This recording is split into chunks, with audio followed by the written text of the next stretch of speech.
ಮರದೊಳಗೆ ಮಂದಾಗ್ನಿಯ ಉರಿಯದಂತೆನಿಸಿದೆ, ನೊರವಾರೊಳಗೆ ತುಪ್ಪವ ಕಂಪಿಲ್ಲದಂತೆನಿಸಿದೆ, ಶರೀರದ ಆತ್ಮನ ನಾರೂ ಕಾಣದಂತೆನಿಸಿದೆ. ನೀನೆನಿಸಿದ ಭೇದಕ್ಕೆ ಬೆರಗಾದನೆಯ ರಾಮನಾಥ.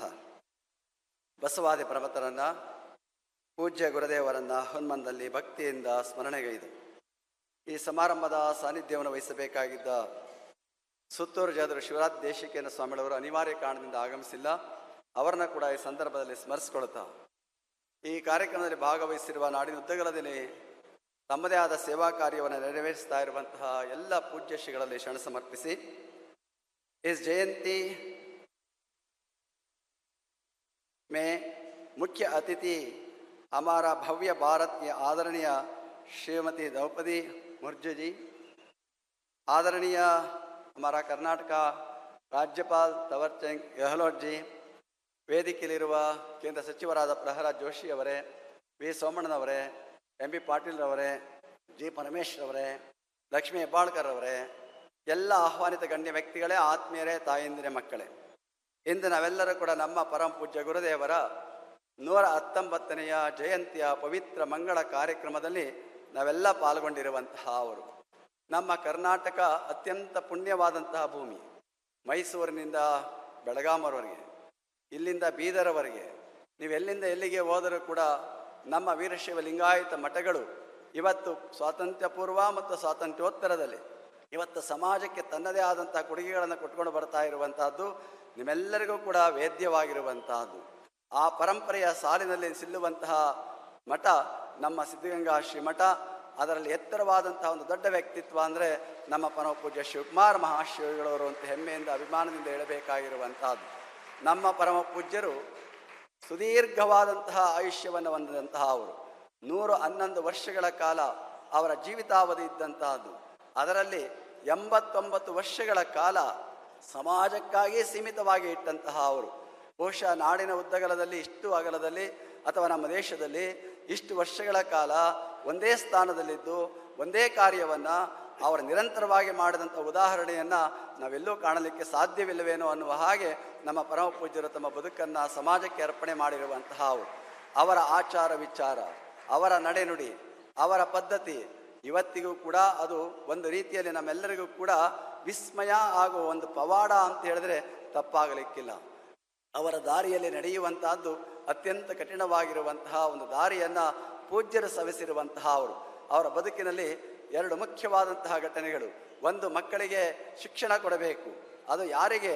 ಗ್ರಾಮಾಂತರ ಮಕ್ಕಳ ಶಿಕ್ಷಣಿಗೆ ಉತ್ತಮ ಶಿಕ್ಷಣ ಕೊಡಬೇಕು. ಆದರೆ ಜೊತೆಯಲ್ಲಿ ಆ ಗ್ರಾಮಾಂತರ ಮಕ್ಕಳಲ್ಲಿ ಗ್ರಾಮಾಂತರ ಶಾಲೆಗಳನ್ನು ತೆರೆಯಬೇಕು. ಆ ಮೂಲಕ ಗ್ರಾಮಾಂತರದಲ್ಲಿರುವ ಹೆಣ್ಣು ಮಕ್ಕಳಿಗೆ 10ನೇ ತರಗತಿ ಶಿಕ್ಷಣ ಆಗಬೇಕು ಅನ್ನುವಂತಹ ಬಹುದೊಡ್ಡ ಆಸೆಯನ್ನು ನಮ್ಮ ಪರಮ ಪೂಜ್ಯರು ಇಟ್ಕೊಂಡಂತಹ ಅವರು ಸ್ವತಂತ್ರ ಪೂರ್ವದಿಂದ ಅವರ ಗುರುಗಳಾಗಿದ್ದಂತಹ ಉದ್ದಾನ ಶಿವಗಳವರು ಏನು ಸ್ಥಾಪನೆ ಮಾಡಿದಂತಹ ಸಾರ್ವಜನಿಕ ವಿದ್ಯಾರ್ಥಿ ನಿಲಯ, ಜಾತ್ಯಾತೀತವಾಗಿ ಎಲ್ಲ ಮಕ್ಕಳಿಗೂ ಆಶ್ರಯವನ್ನು ಕೊಡುವಂತಹ ಪವಿತ್ರ ಕಾರ್ಯವನ್ನು ಪೂಜ್ಯರು ನೆರವೇರಿಸಿಕೊಂಡು ಬಂದಿರುವಂತಹದ್ದು ಈ ನಾಡಿನ ಭಾಗ್ಯ ಅನ್ನುವಂಥದ್ರಲ್ಲಿ ಯಾವ ಸಂಶಯ ಇಲ್ಲ.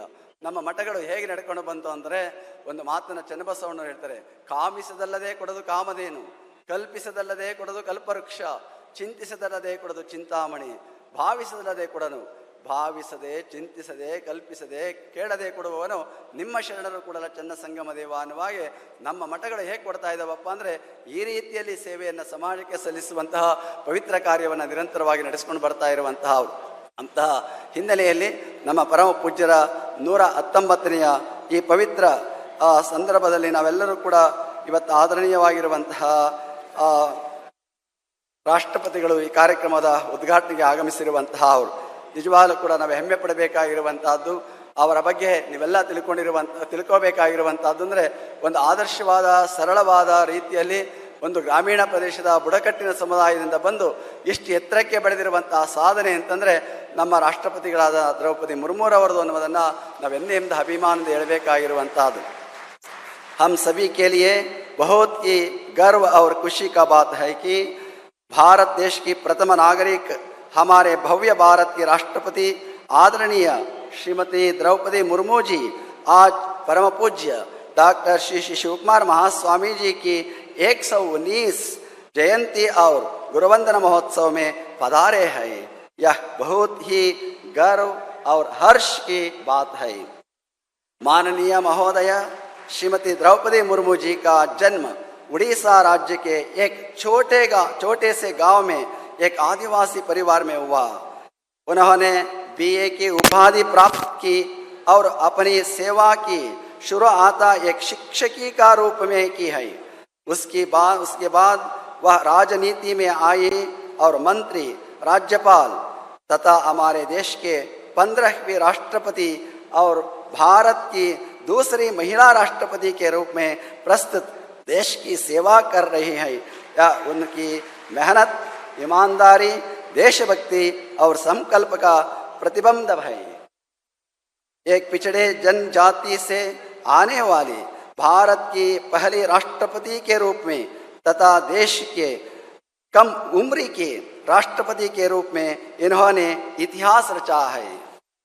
परम पूज्य हमारा गुरुजी जी का 119वीं जयंती उत्सव में पहली बार पधारना यह स्वामी जी के प्रति उनके भक्ति, बच्चों के प्रति उनका प्यार और श्री सिद्धगंगा मठ के प्रति सम्मान को दर्शाता है। श्री मठ और बच्चों के प्रति यह प्रेम और विश्वास ऐसा ही बना रहे। हम भगवान से प्रार्थना करता है और गुरु जी की प्रार्थना करता है कृपा से और गुरु जी की कृपा से उनके हमेशा आप पर रहे हैं। इनके साथ इस महोत्सव में कर्नाटक सरकार के आदरणीय राज्यपाल श्री थावरचंद गहलोत जी भी गौरव अतिथि के रूप में यहाँ पधारे हैं। श्री मठ के प्रति इनके श्रद्धा और भक्ति अपार है। आप पर भी भगवान और पूज्य स्वामी जी का कृपा बने रहा है। ಈ ಕಾರ್ಯಕ್ರಮದಲ್ಲಿ ಕೇಂದ್ರ ಮಂತ್ರಿಗಳಾಗಿರುವಂತಹ ಪ್ರಹ್ಲಾದ್ ಜೋಶಿ ಅವರು ಬಹುಶಃ ಕೇಂದ್ರ ಮಂತ್ರಿಗಳಾಗಿ ನೀವೆಲ್ಲರೂ ಕೂಡ ಒಂದು ಗಮನಿಸಿರಬೇಕು. ಅವರ ಇಲಾಖೆಯಿಂದ ಸಂಬಂಧಪಟ್ಟಂತಹ ಒಂದು ಇವತ್ತು ನವೀಕರಿಸಬೇಕಾದ ಇಂಧನ ಮತ್ತಿತರ ವಿಚಾರಗಳಲ್ಲಿ ಬಹಳ ಮುಂಚೂಣಿಯಲ್ಲಿ ಕೆಲಸ ಮಾಡ್ತಾ ಇರಬೇಕಾದ್ರೆ ಅವರು ಪಾರ್ಲಿಮೆಂಟ್ಗೆ ಹೋಗಬೇಕಾದ್ರೆ ಹೈಡ್ರೋಜನ್ ಕಾರನ್ನು ತಾವೇ ಓಡಿಸ್ಕೊಂಡು ಹೋಗುವ ಮೂಲಕ ಅದನ್ನು ಆದರ್ಶವನ್ನು ತುಂಬಿ ಇವತ್ತು ಮುಂದಿನ ದಿವಸಗಳಲ್ಲಿ ಅಂತಹ ಒಂದು ರೀತಿ ಬದಲಾವಣೆಯನ್ನು ತರುವಂತಹ ಕಾರ್ಯವನ್ನು ಪ್ರಹ್ಲಾದ್ ಜೋಶಿ ಅವರು ಮಾಡ್ತಾ ಇದ್ದಾರೆ. ಇವತ್ತು ಆ ಕಾರ್ಯಕ್ರಮದಲ್ಲಿ ಅವರು ಭಾಗವಹಿಸಿರುವಂಥ ಅತ್ಯಂತ ಸಂತೋಷ. ಕೇಂದ್ರ ರಾಜ್ಯ ಸಚಿವರಾಗಿರುವಂಥ ವಿ ಸೋಮಣ್ಣನವರು ಬಹುಶಃ ರಾಷ್ಟ್ರಪತಿಗಳಲ್ಲಿ ಬರಬೇಕಾದ್ರೆ ಅವರ ಮೂಲಕವೇ ಇದು ಕಾರಣ ಆಗಿರುವಂತಹದ್ದು. ಅವರು ಮಂತ್ರಿಗಳಾದ ಮೇಲೆ ನಮ್ಮ ತುಮಕೂರು ಜಿಲ್ಲೆಯ ರೈಲ್ವೆ ಕಾಮಗಾರಿಗಳು ಅತ್ಯಂತ ಚುರುಕಾಗಿ ವೇಗವನ್ನು ಪಡೆದು ಕಾರ್ಯಕ್ರಮದಲ್ಲಿ ಅವೆಲ್ಲವೂ ಕೂಡ ಬೇಗ ಅವು ನಡೀತಾ ಇರುವಂತಹದ್ದು ಕೂಡ ನಾವೆಲ್ಲ ಹೆಮ್ಮೆ ಪಡಬೇಕು ಅನ್ನುವಂತಹ ಮಾತನ್ನು ಹೇಳ್ತಾ ಈ ಸಂದರ್ಭದಲ್ಲಿ ಗೃಹ ಸಚಿವರಾಗಿದ್ದ ಜಿ ಪರಮೇಶ್ವರ್ ನಮ್ಮ ಎಲ್ಲ ಕಾರ್ಯಕ್ರಮದಲ್ಲಿ ಇರಲೇಬೇಕಾಗಿರುವಂತಹ ಅವರು. ಬಹುಶಃ ಸಿದ್ಧಾರ್ಥ ಬೇರೆ ಅಲ್ಲ, ಸಿದ್ಧಗಂಗಾ ಬೇರೆ ಅಲ್ಲ. ಆ ಭಾವನೆಯೊಂದಿಗೆ ನಾವು ಯಾವತ್ತೂ ಕೂಡ ಶಿಕ್ಷಣ ಕ್ಷೇತ್ರದಲ್ಲಿ ತುಮಕೂರಿನಲ್ಲಿ ಎರಡು ಕಣ್ಣುಗಳಂತೆ ಕೆಲಸವನ್ನು ಮಾಡ್ತಾ ಇರುವಂತಹ ಅವರು. ಅದು ಜಿ ಪರಮೇಶ್ವರ್ ಅವರು ಈ ಕಾರ್ಯಕ್ರಮದಲ್ಲಿ ಆಗಮಿಸಿರುವಂತಹದ್ದು ಸಂತೋಷ ಪಡುವಂತಹ ಸಂಗತಿ.